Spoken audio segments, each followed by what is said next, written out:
पक्षनेते राहुल गांधींनी सोमनाथ सूर्यवंशी यांच्या कुटुंबियांची भेट घेतली। सूर्यवंशी कुटुंबियांचं सांत्वन केल्यानंतर राहुल गांधींनी मुख्यमंत्र्यांवर गंभीर आरोप केला आहे। सोमनाथ सूर्यवंशी यांची पोलिसांनी हत्या केली असून याला जबाबदार मुख्यमंत्री आहेत असा गंभीर आरोप राहुल गांधींनी केला आहे। पुलिस ने इनकी हत्या की है। इसको इस युवा को इसलिए मारा गया है क्योंकि वो दलित है और वो कॉन्स्टिट्यूशन की रक्षा कर रहा था और चीफ मिनिस्टर ने असेंबली में पुलिस वालों को मैसेज देने के लिए झूठ बोला है। आरएसएस की विचारधारा कॉन्स्टिट्यूशन को खत्म करने की विचारधारा है। हम चाहते हैं कि एकदम ये मैटर रिजॉल्व किया जाए और जिन लोगों ने ये किया है उनको सजा मिले। केवळ राजकीय हेतून आले होते। ही केवळ राजकीय भेट होती। लोकांमध्ये जाती जातींमध्ये विद्वेष तयार करायचा। जर त्या चौकशीमध्ये कुठल्याही प्रकारे मारहाणीमध्ये किंवा अशा प्रकारच्या गोष्टींमुळे हा मृत्यू झालाय असं बाहेर आलं तर कोणालाही सोडलं जाणार नाही। तर मारहाण करून सोमनाथची हत्या केली असा गंभीर आरोप सोमनाथच्या आईनेही केलेला आहे। सोमनाथच्या मारेकऱ्यांना फाशीची शिक्षा देऊन लवकरात लवकर न्याय द्या अशी मागणी सोमनाथ यांच्या आईने केली आहे।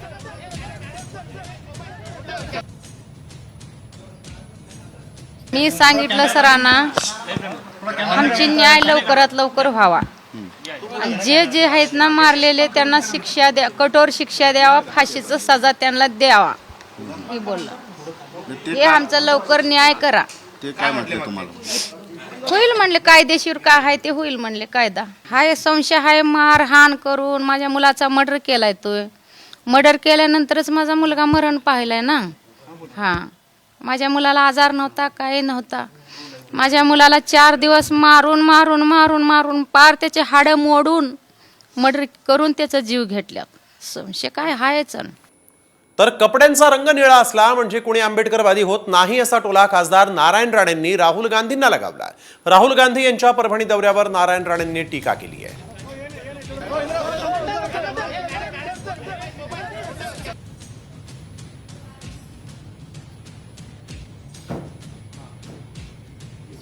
कुठे कळणार रे? आंबेडकर परमपूज्य बाबासाहेब आंबेडकर तरी कळले का? नुसतं तो कपड्याचा रंग ब्ल्यू असला म्हणजे आंबेडकरवादी होत नाही, आतमध्ये पाहिजे ना काहीतरी। तर वळूया पुढील बातमीकडे। मंत्रिपद न मिळाल्यामुळे नाराज झालेल्या भुजबळांनी आज थेट मुख्यमंत्री देवेंद्र फडणवीसांची भेट घेतली आणि या भेटीत फडणवीसांनी मार्ग काढणार असल्याचं आश्वासन दिल्याचं भुजबळांनी सांगितलं। तसंच 8-10 दिवसांनी पुन्हा भेट घेणार असल्याचंही भुजबळांनी नमूद केलं। त्यामुळे फडणवीस नेमका कोणता मार्ग काढणार याबाबत आता चर्चा रंगलेली आहे। मात्र भुजबळांनी अजित पवारांची भेट न घेता थेट फडणवीसांची भेट घेतल्यामुळे सर्वांच्याच भुवया उंचावल्या आहेत। राज्य मंत्रिमंडळाच्या विस्तारात स्थान न मिळाल्यामुळे राष्ट्रवादी काँग्रेसचे ज्येष्ठ नेते छगन भुजबळ हे नाराज झाले आहेत। तर आपण बघतोय सागरवर भुजबळ आणि देवेंद्र फडणवीसांची 40 मिनिटं चर्चा झाली। मार्ग काढण्याचं आश्वासन भुजबळांना यावेळेस फडणवीसांनी दिलेलं आहे। भुजबळांनी दादांच्या ऐवजी फडणवीसांची भेट का घेतली असाही प्रश्न या निमित्तानं उपस्थित झाला आहे। कुठल्याही परिस्थितीमध्ये ओबीसीचं नुकसान होणार नाही याची काळजी मला सुद्धा खूप आहे आणि कदापि जे आहे ओबीसीचं नुकसान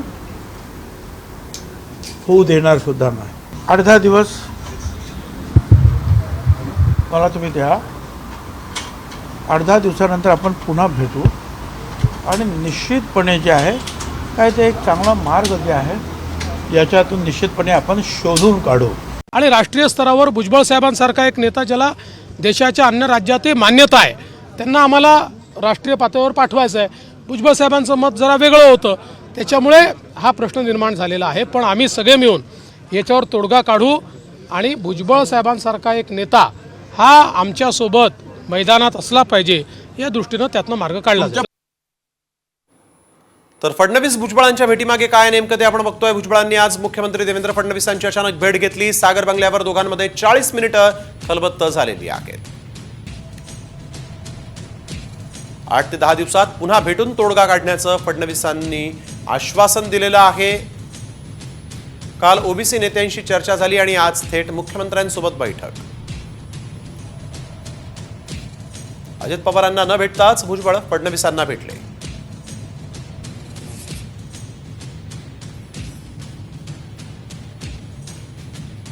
तर वळूया पुढील बातमीकडे. नाराज असलेल्या भुजबळांवर अजित पवारांनी एका वाक्यात प्रतिक्रिया दिली. तो आमच्या पक्षांतर्गत विषय, पाहून घेऊ अशी प्रतिक्रिया अजित पवारांनी दिली आणि विषय संपवला. मंत्रिमंडळातून डावलल्यामुळे छगन भुजबळ नाराज आहेत. त्यानंतर त्यांनी आज फडणवीसांचीही भेट घेतली आहे.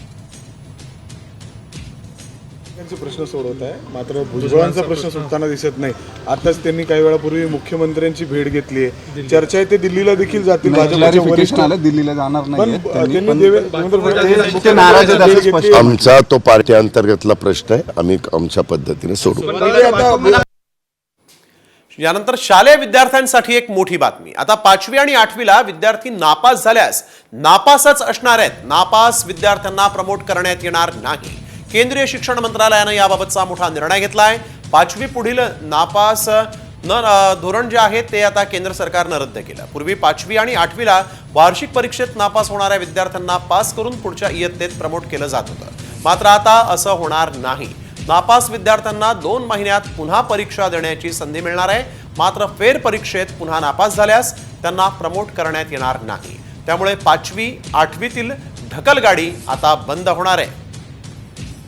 और 8वीं में हर प्रयास करने के पश्चात यदि डिटेंशन करने की आवश्यकता पड़े तो डिटेन किया जाए, लेकिन उसमें यह भी प्रावधान किया गया है कि 8वीं कक्षा तक किसी भी बच्चे को हमारे स्कूलों से निष्कासित नहीं किया जाए. तर 5वी 8वीला नापास तर आता नापासच होतील. नापास विद्यार्थ्यांना प्रमोट करण्यात येणार नाही. 5वी पुढील न नापास धोरण केंद्राकडून रद्द करण्यात आलेलं आहे. आता नापास विद्यार्थ्यांना पुढच्या इयत्तेत ढकललं जातं. आता नापास विद्यार्थ्यांना 2 महिन्यात पुन्हा परीक्षा द्यावी लागेल.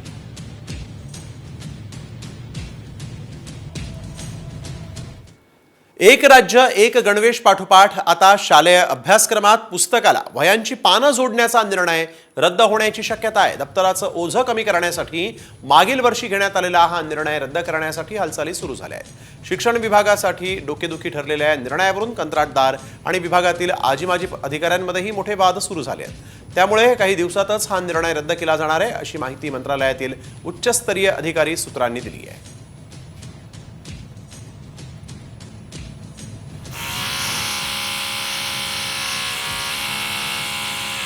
वळूया पुढील बातमीकडे. एक कॉल आणि कंगाल भाग. 2024 या वर्षात सायबर फसवणुकीचे सर्वाधिक गुन्हे नोंदवले गेले. महाराष्ट्र आणि मुंबईतही मोठ्या प्रमाणात गंडा घालण्यात आलेला आहे. सायबर गुन्हेगारांकडून फसवणुकीचे वेगवेगळे प्रकार शोधले जात आहेत. डिजिटल अरेस्ट, शेअर मार्केट गुंतवणूक यासारख्या नव्या फंड्यांचा वापर करून लोकांची फसवणूक केली जाते. एकट्या मुंबईमध्ये सायबर गुन्हेगारांनी तब्बल 12 कोटी रुपये लाटले आहेत. मुंबईत वर्षभरात 1200 कोटी रुपयांची सायबर फसवणूक झालेली आहे. मुंबईमध्ये 11 महिन्यात 55,000 तक्रारी दाखल झाल्या.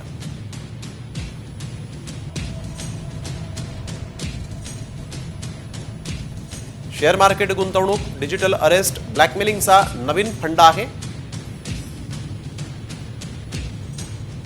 सायबर गुन्हेगारांकडून सामान्यांच्या आयुष्यभराच्या कमाईची सर्रास लूट होतीये. सायबर गुन्हेगारांकडून वापरण्यात येणारी 6,500 सिम कार्ड देखील आता बंद झालेले आहेत. सायबर क्राईमचं भस्म्या पॅन्डेमिकचं रूप घेतलेलं आहे त्याने. तो एवढा मोठा झालाय की सर्वात मोठा गुन्हा म्हणून आज त्याच्याकडे बघण्यात येत आहे. कारण बाकी कुठचेच गुन्हे ह्या मुंबई शहरात, ह्या महाराष्ट्र प्रदेशात होत नाहीयेत. तर फक्त आणि फक्त सायबर क्राईमचे गुन्हे होत आहेत. आणि दुःख आणि व्यथा म्हणजे की हे सगळे सायबर क्राईमचे गुन्हे आहेत, त्यांची FIR सुद्धा होत नाही. आपल्याला जर बघाल तर 55-60 हजार कंप्लेंट आणि 200-300 FIR असा सध्या आपला हे त्याचं रेशो चाललेला आहे. 25 डिसेंबरला क्रिसमसची सुट्टी आहे, मात्र तरीही त्याच दिवशी परीक्षा घेण्याचा ठास MPSCनं केलाय. त्यामुळे सुट्टीच्या दिवशी विद्यार्थ्यांना परीक्षा द्यावी लागणार आहे. क्रिसमसच्या सुट्टीच्या दिवशी म्हणजे 25 डिसेंबर रोजी MPSCच्या विविध संवर्गातल्या पदांसाठी परीक्षा होणार आहे. सार्वजनिक सुट्टीच्या दिवशी परीक्षा होणार असल्यामुळे विद्यार्थी संघटनांनी परीक्षा पुढे ढकलण्याची मागणी केली होती. मात्र MPSCनं अद्याप तरी त्यावर कोणताही निर्णय घेतलेला नाही.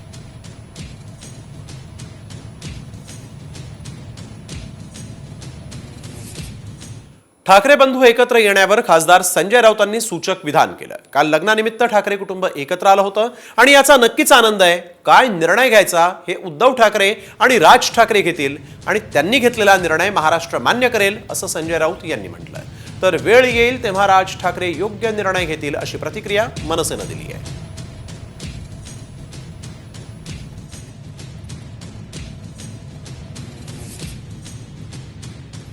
कौटुंबिक कारणाकरता एकत्र येणं हा महाराष्ट्राची संस्कृती आहे, महाराष्ट्राचे संस्कार आहेत. राजकारणात दोघांनी एकत्र यावं का नाही यावं हा संपूर्ण विषय हा सन्मान्य राजसाहेबांच्याच अखत्यारीत येतो आणि तोच काय तो निर्णय घेतो. जेव्हा वेळ येईल तेव्हा तो जो काय निर्णय असेल, तो जो काय निकाल घ्यायचा असेल, तो राजसाहेब ठाकरे आमच्या पक्षाच्या बाजूने राजसाहेब ठाकरेच जो काय निर्णय घेतील तो आम्हाला सगळ्यांना मान्य असेल. की कौटुंबिक नातं हे फार वेगळं असतं आणि राजसाहेब अनेकदा त्याकरता धावलेले आहेत. हे संपूर्ण महाराष्ट्राने पाहिलंय. राजकारण हे वेगळं आहे आणि पुन्हा जो काही निर्णय घ्यायचा असेल तो राजसाहेब ठाकरेच घेतील. काल दोन भाऊ एकत्र आले तर नक्कीच महाराष्ट्राला आनंद होतो. ठाकरे कुटुंबावर महाराष्ट्राचं जीवापाड प्रेम आहे, एक लक्षात घ्या. ठाकरे कुटुंबाचं या महाराष्ट्राशी एक नातं आहे. शेवटी काय निर्णय घ्यायचा कोणी हे उद्धव आणि राज ठाकरे हे दोन भाऊ आहेत. हा निर्णय त्यांनी घ्यायचा आहे आणि त्याने घेतलेला निर्णय मला माहिती आहे की महाराष्ट्र मान्य करेल. तर वळूया पुढील बातमीकडे. बीडच्या मसाजोगचे सरपंच संतोष देशमुख यांच्या हत्येनंतर काँग्रेस प्रदेशाध्यक्ष नाना पटोले आक्रमक झालेले आहेत. धनंजय मुंडेंना मंत्रिमंडळातून काढून त्यांची चौकशी करा अशी मागणी पटोलेंनी केली आहे.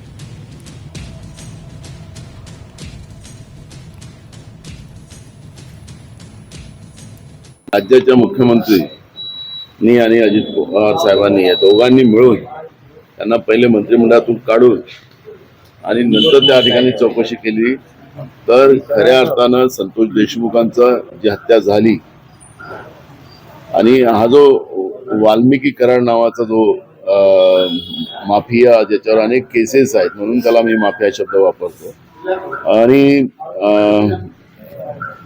त्यामुळे या सगळ्या प्रकरणामध्ये निष्पक्ष चौकशी व्हावी. यवतमाळमधील टिपेश्वर वन्यजीव अभयारण्यातल्या वाघानं थेट 500 किलोमीटरचा थक्क करणारा प्रवास केला. या 2.5 वर्षांच्या वाघानं चालत थेट सोलापूरच्या बार्शीत धडक दिली. कॅमेऱ्याच्या माध्यमातून वनविभाग या वाघाच्या हालचालीवर बारीक लक्ष ठेवून आहे.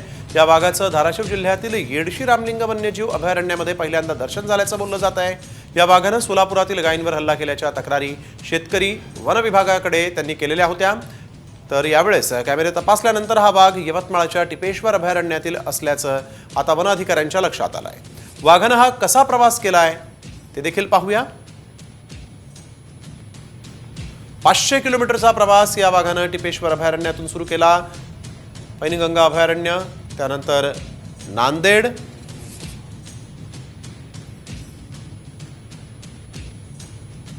यानंतर लातूर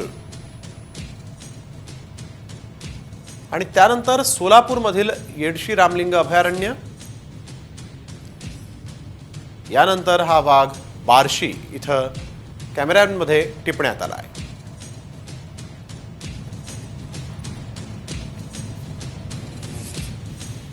तर यानंतर एक मोठी बातमी पुण्यातून. भरधाव डंपरनं 9 जणांना चिरडलं, ज्यामध्ये 3घांचा मृत्यू झालाय. या मृतांमध्ये 2 बालकांचाही समावेश आहे. वैभवी आणि वैभव अशा 1 आणि 2 वर्षांच्या सख्या बहीण भावाचा या मृतांमध्ये समावेश आहे. या अपघातात 6 जण जखमी झालेत. त्यातल्या 3घांची प्रकृती चिंताजनक आहे. रात्री 12:30च्या सुमारास वाघोलीतल्या केसनंद फाट्यावर हा अपघात झाला. मध्यधुंद अवस्थेतल्या चालकानं डंपर थेट फुटपाथवर झोपलेल्यांच्या अंगावर चढवला. हे सर्व कामगार होते. अमरावतीमधून मोलमजुरी करण्यासाठी हे कामगार आले होते. फुटपाथवर 12 जण झोपले होते. डंपर चालक गजानन तोटेवर सदोष मनुष्यवधाचा गुन्हा आता दाखल करण्यात आला असून त्याला अटक करण्यात आलेली आहे. 12:30 तुम्ही कसे कुठं झोपल्या होत्या, काय झालं? इकडे झोपलो होतो. होतो आमच्या 12 लोक इथं झोपले होते. एवढं तोडून शना त्यानं गाडी आमच्या अंगावर चढवली. तो फास्टमध्ये धडकेचा आवाज झाल्याच्या नंतर मी उठलो. इथपर्यंत ते गाडी इकडं जे गाडी टाकत होता तो मी असा आडवा पडलो दगड घेऊन. तर मग असा तो निघत होता, पण तिकून मी नाही जाऊ दिला. मी तिथे आडवा झालो, तर मग ह्या रस्त्याने टाकलं तर ते माझ्यावर बी टाकत होता गाडी. केंद्रीय रस्ते वाहतूक मंत्री नितीन गडकरींनी नागपूर विमानतळाच्या रनवेच्या कामाची पाहणी केली आहे. रनवेचं काम पूर्ण न झाल्यामुळे गडकरींनी जनतेची माफीही मागितली. 1 महिन्यात काम पूर्ण करण्याचे निर्देश त्यांनी यावेळेस कंत्राटदाराला दिलेले आहेत. तर 3 किलोमीटरच्या रनवेसाठी 1.5 वर्ष कसे लागतात हे हास्यास्पद आहे असंही गडकरींनी म्हटलं आहे. नागपुर की और यहाँ के एयरपोर्ट वाली जनता को साल भर में बहुत तकलीफ हुई है और ये हमारी गलती है और इसलिए मैं जनता से भी क्षमा मांगता हूँ. पर ये किसी भी स्थिति में 1 महीने के अंदर हम पूरा करेंगे. आज हमने सब ने मिलकर, आमदार मोहन मते भी मेरे साथ थे, हमने पूरा निरीक्षण एयर स्ट्रिप का किया है और ये काम जल्दी करके ये जनता को राहत देंगे, ऐसा प्रयास करेंगे. ये एयरपोर्ट अभी जल्दी ही जो नई कंपनी है उसको हैंडओवर होगा और फिर इसमें बहुत से प्रॉब्लम्स है. पर ये प्रॉब्लम की अभी चर्चा करना इसलिए अनावश्यक है कि अब ये सब बदल रहा है. वळूया पुढील बातमीकडे. संभाजीनगरमध्ये कंत्राटी कर्मचाऱ्यांनी 21 कोटी 59 लाख रुपये हडपल्याचा प्रकार समोर आला. क्रीडा संकुलाच्या विकासासाठी स्थापन केलेल्या समितीच्या बँक खात्यातले हे पैसे लाटले गेले आहेत. या प्रकरणी पोलिसांनी 2 आरोपींना अटक केली आहे. त्यांनी खोटी कागदपत्र जोडून सरकारी निधी स्वतःच्या खात्यात वळता केला होता.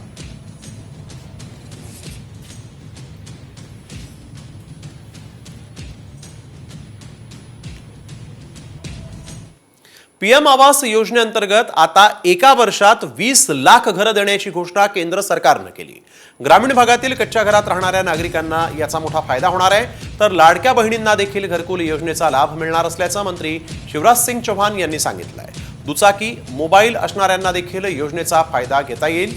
पूर्वीचे सर्वेक्षणातील निकष देखील आता काढण्यात आले आहेत. तर बेघर असलेल्यांना नवीन सर्वेक्षणामध्ये स्थान देण्यात येईल. जे बेघर असतील त्यांना पुढच्या वर्षी घरं मिळणार आहेत अशी माहिती मुख्यमंत्री देवेंद्र फडणवीसांनी दिली आहे. महाराष्ट्रातल्या गरिबांकरता, कच्च्या घरात राहणाऱ्यांकरता, बेघरांकरता एका वर्षात 20 लाख घरं देण्याची अनाउन्समेंट आत्ताच केंद्रीय ग्रामविकास मंत्री आदरणीय शिवराज सिंग चौहान साहेबांनी केलेली आहे. की पूर्वी सर्वेक्षणामधले जे निकष होते ते निकष देखील आता त्या ठिकाणी डायल्यूट करण्यात आलेले आहेत. क्रिसमससह न्यू इयर सेलिब्रेशन आता जोरदार होणार आहे. 24, 25 आणि 31 डिसेंबरला पहाटे 5 वाजेपर्यंत मद्य विक्री सुरू राहणार आहे. Hotel, restaurant, permit room, orchestra, bar पहाटे 5 पर्यंत सुरू ठेवायला परवानगी मिळाली आहे. 24, 25 आणि 31 डिसेंबर ते दुसऱ्या दिवशी पहाटे 5 पर्यंत पार्टी करता येणार आहे. मुंबई, नवी मुंबई, पुणे, ठाणे आणि नागपूरमध्ये पहाटे 5 वाजेपर्यंत आस्थापनं जी आहेत ती सुरू राहतील. गृह विभागानं तसे आदेश जारी केले आहेत. या तिन्ही दिवशी वाईन शॉप मध्यरात्री 1 पर्यंत सुरू राहणार आहेत. तर बिअर बार पहाटे 5 वाजेपर्यंत सुरू राहणार आहेत. आउटडोअर म्युझिक कॉन्सर्टसाठी 12 वाजेपर्यंत परवानगी मिळालेली आहे. 24, 25, 31 डिसेंबर आणि 1 तारखेला पहाटे 5 पर्यंत पार्टी करता येणार आहे.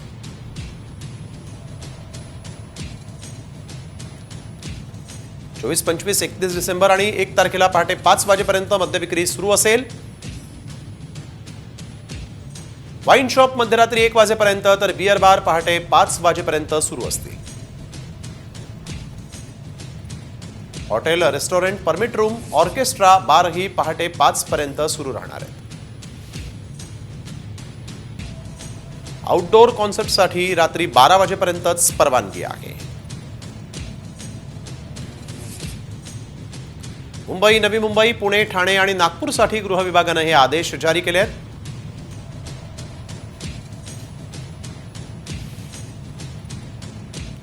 तर नाताळच्या सुट्ट्या आणि नवीन वर्षानिमित्त तुळजापुरात देखील भाविकांनी दर्शनासाठी गर्दी केली आहे. कुलधर्म, कुलाचार, पूजा करण्यासाठी नवदाम्पत्यांनी देखील तुळजापुरात गर्दी केली आहे.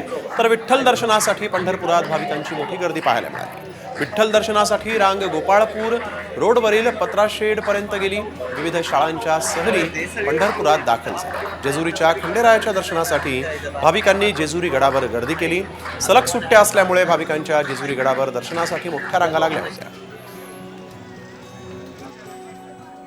तुळजापूर, पंढरपूर, जेजुरी, पुणे, कोल्हापूर मधली ही दृश्य आपण बघतोय. मोठ्या प्रमाणात भाविकांच्या या ठिकाणी आपण बघतोय की रांगा लागलेल्या आहेत. इथे घेतो एक छोटासा ब्रेक.